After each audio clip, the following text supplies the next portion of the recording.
A public affairs analyst, Femi Lawson, joins me on the news at 1. Good to have you join us, Mr. Lawson. Good afternoon, Fresh. Thank you for having me. So amid statements of denials and silence by agencies allegedly involved in this, but what's your honest assessment of the NNPCL CEO in the last, or chairman in the last 3 months since he took office? Thank you, Precious. For me, I mainly planted and targeted at distracting not just the EFCC and the DSS as alleged, but the main target of that report was the NNPC under the current leadership of Ojulari, somebody with a track record of excellence as far as the industry is concerned. And you must give it to President Bola Tinubu that for such critical national assignment, the president does not just wake up and appoint people without an antecedent. And the appointment of the GCEO by the president in April is not an exception, because this is a man that has a track record of vast experience in this. He's an industry player. He's an expert in the oil and gas sector. And if you look at his performance over the last 120 days or thereabout, you want to agree with me that the leadership currently is focused on redefining what the corporation should be about, the company now as the case is. And like I said, that was just an attempt to cause a major distraction as far as the intended reforms by President Bola Tinubu is concerned.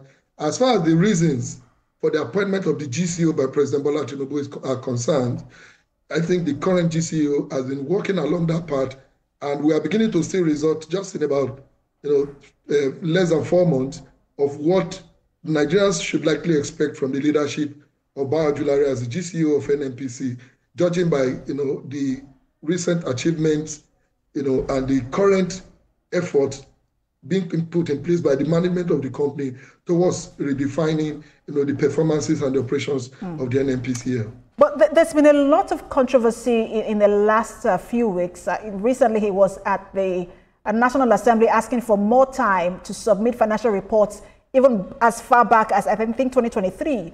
And I've heard some stakeholders, even on several newspaper, on online platform rather, just trying to support him and saying, look, this is perhaps a sabotage of the energy sector.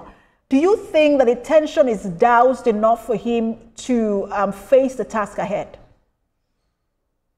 Well, like I said, the attempt to distract this current leadership, and I want to advise the leadership of the NNPC under Ojulari not to be distracted, and most importantly, appreciate President Bola Tinubu for not succumbing to the attempts by these vampires and gladiators in the oil sector to distract this current leadership. If you look at the first 100 days of assuming office as the GCO of NNPC, some of those obstacles that seems unsurmountable have been surmounted by this current leadership. Let me give you a very critical example. For years, the NNPCL has been trying to achieve, the crossing of the AKK, pipeline, the Abeokuta Kaduna Kano gas pipeline across the Niger.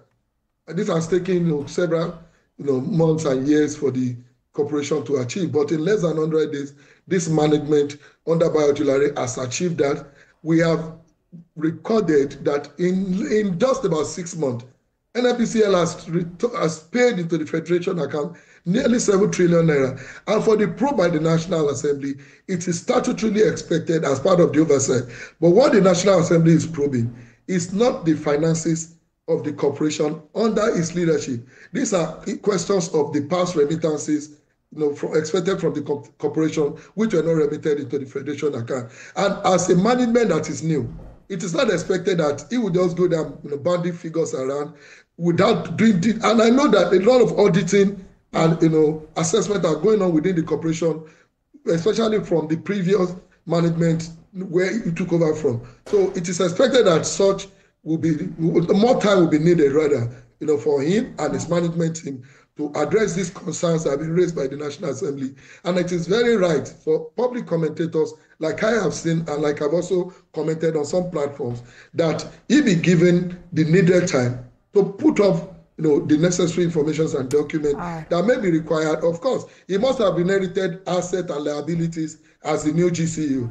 That nonetheless, time is required in order for us to have a thorough accountability and transparency process, which coincidentally his own leadership has committed itself into doing. If you look at the activities of the corporation over the last couple of months, you see that Mr. Ojulari has prioritized transparency and accountability. For the first time since 2021, this corporation is now giving a monthly report of its activities. Well, I like that you rightly situated the probe, as it were, at the National Assembly. It's more of a profit to maybe debt ratio or assets to liability ratio. And that's what they're probing. Thank you so much for your time, as always. Public affairs analyst, Femi Lawson. Thank you, Precious.